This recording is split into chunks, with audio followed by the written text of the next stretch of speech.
বাল্য অজ্ঞানের প্রতি বলেন কি করে আমার উপদেশ।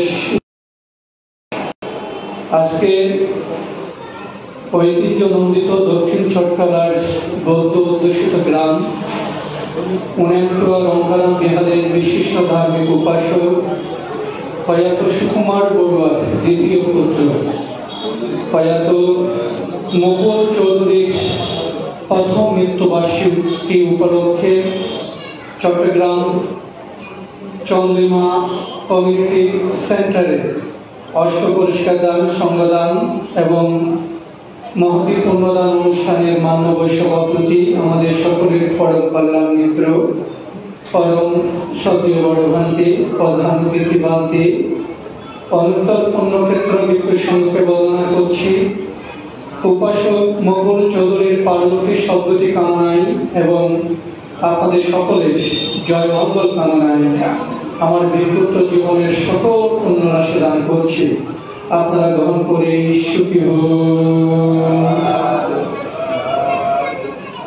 বাস্তবিক জীবন হচ্ছে আমরা যেদিন মুকুল চৌধুরী মৃত্যুবরণ করেছেন, দেহত্যাগ করেছেন, সেদিন থেকে আমরা লৌকিকভাবে বলে আসছি মুকুল চৌধুরী মৃত্যুবরণ করেছেন।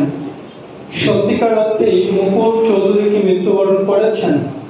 বুদ্ধ দর্শন এই কথাটি স্বীকার করে আসলে মুকুল চৌধুরী মৃত্যুবরণ করেননি। মুকুল চৌধুরী মূলত এই দেহের পরিবর্তন করেছেন মাত্র। উনি 31 লোকভূমির কোন কুল থেকে মধ্যকুলে এসেছেন এবং মধ্যকুল থেকে 31 লোকভূমির কোন কুলে গিয়ে আবার তিনি প্রতিসন্ধি গ্রহণ করেছেন। এটি সর্বাগ্র বুদ্ধ বেদিত কিংবা সর্বাধিক অরহৎ বেদিত অন্য কারোর পক্ষে বলা কোনো কারণেই সম্ভব নয়। আপনারা জানেন আমরা প্রতিনিয়ত দৌড়াচ্ছি, কিসের পেছনে দৌড়াচ্ছি? আমরা মোহনের পেছনে দৌড়াচ্ছি। যে মোহন আমাদেরকে বারবার 31 লোকভূমির মধ্যে জন্ম নিতে বাধ্য করেছে। আমরা যেহেতু বারবার 31 লোকভূমির মধ্যে জন্ম নিচ্ছি সেহেতু যতক্ষণ পর্যন্ত আমরা তৃষ্ণা ক্ষয় করতে পারছি না, যতক্ষণ পর্যন্ত অরিক্ষয় করতে পারছি না, যতক্ষণ পর্যন্ত সর্বতৃষ্ণা ক্ষয় করে নির্বাণ সাক্ষাৎ করতে পারছি না, ততকাল পর্যন্ত আমরা এই দেহের পরিবর্তন করব। এই দেহের পরিবর্তন করে 31 লোকভূমির মধ্যে ঘুরপাক খাবো। এই 31 লোকভূমির মধ্যে ঘুরপাক খাওয়ার 1 নম্বর কারণ হচ্ছে মোহ। আমরা যদি এই মোহ ক্ষয় করতে পারি তাহলে আমরা আমাদের জীবন মৃত্যুর বিচ্ছেদ বা জীবন মৃত্যুর সন্ধিক্ষণ থেকে আমরা একেবারে বিমুক্তি মার্গে চলে যেতে পারবো। এই মোহ আমাদের কিভাবে 31 লোকভূমির মধ্যে ঘুরপাক হচ্ছে সেটা একটু করে বলে আমার সদ্ধর্মদেশনা শেষ করব। একজন কৃষক সে তার উর্বর জমিতে শস্য চাষ করছে। হঠাৎ দেখা গেল ওই কৃষকের সামনে অভূতপূর্ব সুন্দরী এক কন্যা এসে ওই কৃষককে বলছে যে কৃষক, আমি আপনাকে বিয়ে করব। হঠাৎ একজন সুন্দরী অপূর্ব রূপবতী মেয়ের কাছে এই কৃষক যখন শুনল কৃষক মেয়েটাকে বিয়ে করবে এই কথা, তখন কৃষক দ্রুত গতিতে রাজি হয়ে বলল, হ্যাঁ আমি তোমাকে বিয়ে করব, চলো কাজী অফিসে গিয়ে বিয়ে করি। তখন ওই কৃষক অপূর্ব সুন্দরী মেয়েকে নিয়ে কাজী অফিসে বিয়ে করার জন্য গেল। কাজী যখন ওই মেয়েকে বিবাহ করার জন্য কৃষকের সাথে প্রস্তুতি নিচ্ছে তখন কাজী একবার মেয়ের দিকে দেখে আর একবার কৃষকের দিকে দেখে। কাজী মনে মনে চিন্তা করলো, এত অপূর্ব সুন্দরী একজন হিতাহিত জ্ঞান শূন্য কৃষককে কেন বিয়ে করার জন্য চিন্তা করেছেন। তখন মেয়েটাকে কাজী বুঝালো, এই কৃষক তোমার বিয়ের উপযুক্ত নয়, আমি তোমাকে বিয়ে করব। তখন কাজী মেয়েকে বিয়ে করার জন্য প্রস্তাব দিল এবং বিয়ে করার জন্য চেষ্টা করতে লাগলো। তখন কৃষক বলল, মেয়েটাকে বিয়ে করার জন্য নিয়ে এসেছি আমি, তুমি কেন মেয়েকে বিয়ে করার জন্য প্রস্তাব দিচ্ছ? এইভাবে কাজী এবং কৃষক ঝগড়া বেঁধে গেল। তখন দুইজনে চিন্তা করলো, ঠিক আছে আমরা সেনাপতির কাছে যাব, সেনাপতি যাকে উপযুক্ত মনে করবে সেই মেয়েটাকে বিয়ে করবে। কাজী এবং কৃষক দুইজনই সেনাপতির কাছে গেল। সেনাপতি মেয়েটাকে দেখে ওই মেয়েটার মোহে একেবারে পাগল হয়ে গেছে। তখন সেনাপতি বলল, বেটা কৃষক, বেটা কাজী, তোরা দুইজনই এই মেয়ের বিয়ের অযোগ্য, এই মেয়েটাকে আমি বিয়ে করব। একটা বিশাল প্রবলেম হয়ে গেছে না? তখন কাজী, সেনাপতি, কৃষক তিনজনই সেখানে ঝগড়া বেঁধে গেল। তিনজনে রাজার কাছে গেল, যে রাজা মহাশয়, এই মেয়েকে কে বিয়ে করার উপযুক্ত বলুন তো। তখন রাজা বলল, এত সুন্দর একটা মেয়ে, তোরা তিনজনই তার উপযুক্ত নস, এই মেয়েকে আমি বিয়ে করব। এইভাবে কাজী, কৃষক, সেনাপতি, রাজা চারজনের মধ্যে একটা তুমুল ঝগড়া বেঁধে গেল। তখন মেয়েটা বলল, তোমরা থামো, আমাকে কে বিয়ে করবে সিদ্ধান্ত দিব আমি। আমার একটা শর্ত আছে, আমার শর্ত যদি তোমরা পূরণ করতে পারো, যে আমার শর্ত পূরণ করবে আমি তাকে মূলত বিয়ে করব। তখন চারজন বলল, হ্যাঁ বলুন কি শর্ত আপনার। বলছে, আমি একটা দৌড় দিব, যে লোক আমাকে দৌড়াই ধরতে পারবে আমি তাকে মূলত বিবাহ বন্ধনে আবদ্ধ করব। তখন মেয়েটা খুব জোরে শক্তি দিয়ে দৌড় দিল এবং মেয়ের পেছনে পেছনে রাজাও দৌড়তে লাগলো, সেনাপতি দৌড়তে লাগলো, কাজী দৌড়তে লাগলো এবং কৃষকও দৌড়তে লাগলো। সারাদিন কঠোর পরিশ্রম করেছে কৃষক। কিছু দূর দৌড়তে দৌড়তে কৃষক মাটিতে পড়ে মারা গেল। এরপর কাজীও ক্লান্ত হয়ে মৃত্যুর পথে চলে গেল। রাজা সেনাপতি দুইজনে একসঙ্গে ক্লান্ত হয়ে গেছে।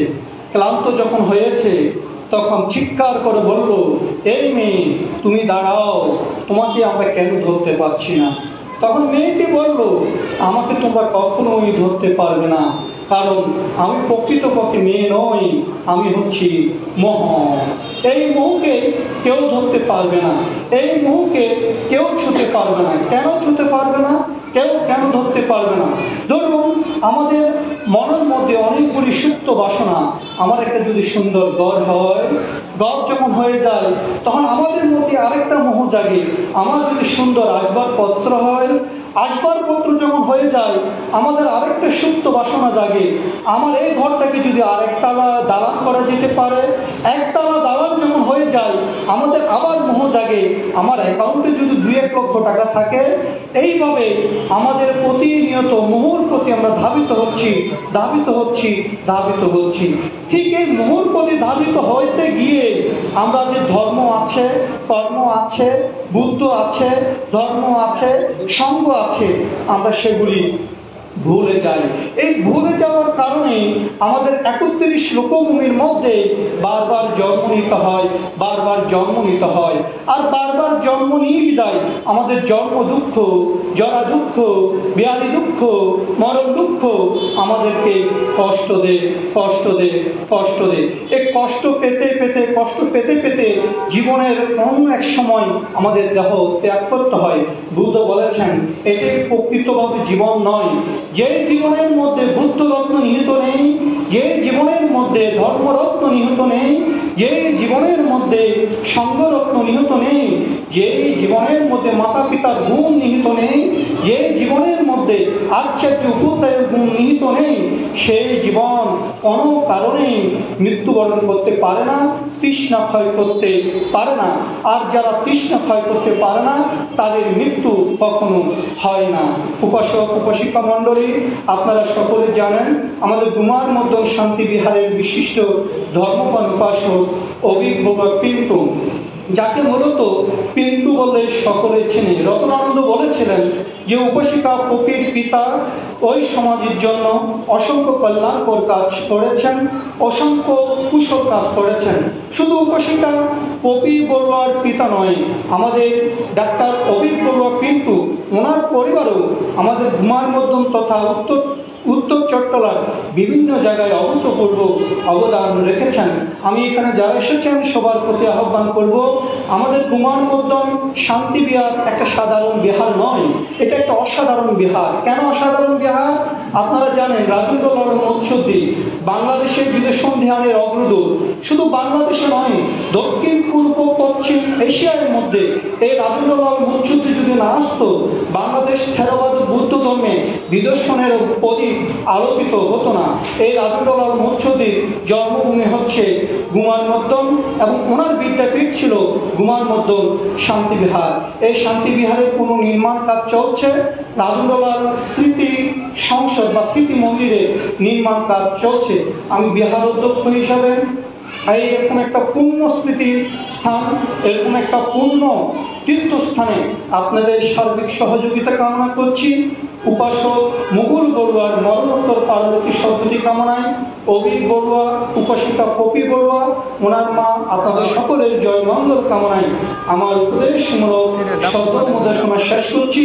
আশা করি আপনি, আমি, আমরা সবাই মোহ থেকে নিজেকে রক্ষা করে বুদ্ধের অনন্ত গুণের প্রতি আমরা শ্রদ্ধা জীবন করে ধীরে ধীরে কৃষ্ণ নামক শব্দকে ক্ষয় করে নির্বাণ লাভের হেতু লাভ করব।